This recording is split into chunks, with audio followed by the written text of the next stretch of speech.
mental health advocate, and a concert and comedy show host. Today, he brings the Bushes to the Cobain Report. Everybody out there, put your hands together for the Bushman. Hey, look, for real, when they left you at home and you had the radio, he was your babysitter. That's he right. was there. No, man, I am so grateful to have you on the show.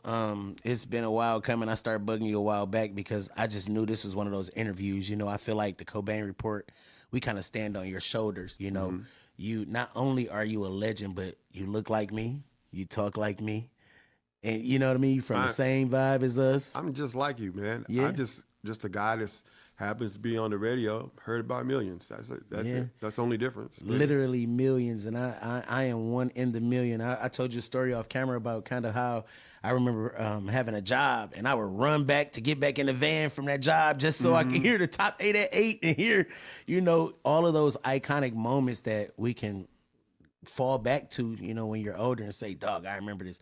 Music is literally the soundtrack to your life, so the radio, it parallels that, you know? Yeah. T-Mail, go ahead, get into it. I know you got some heat for this one. Most definitely, man. We're going to get it started with putting congratulations out there, you know, on making the 29 years, you know. Thank you. Yes, and so wanted to know, like, if you could let us know from the beginning, you know what I mean? Like, how was, if you can remember the beginning of those 29 years, how did that get started? Ooh.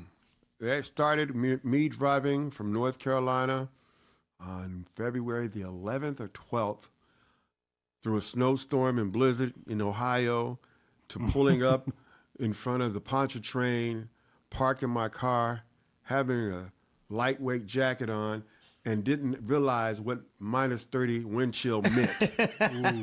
I thought I was naive and dumb, thought I'd just been in the car too long, and that's why my skin was burning.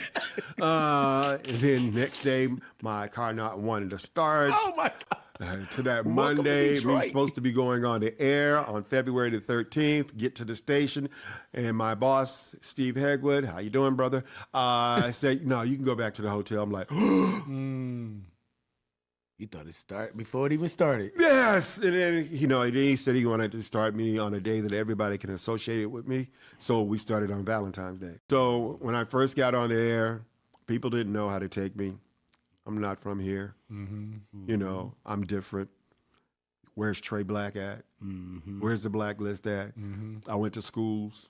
And, you know, I'm going to tell you, first school I went to, after I left the school and went and did a shift and went back home, I cried.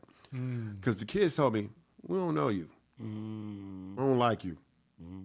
I was like, all right, but I played it cool. I played it off. I said, well, you're going to have to learn to like me because I'm here to stay. Yeah. You know, but then when I went back got to the house, I'm just like, they don't like me. What I got to do something to make them like me. But it just took time. Yeah. For people to get used to me. Yeah.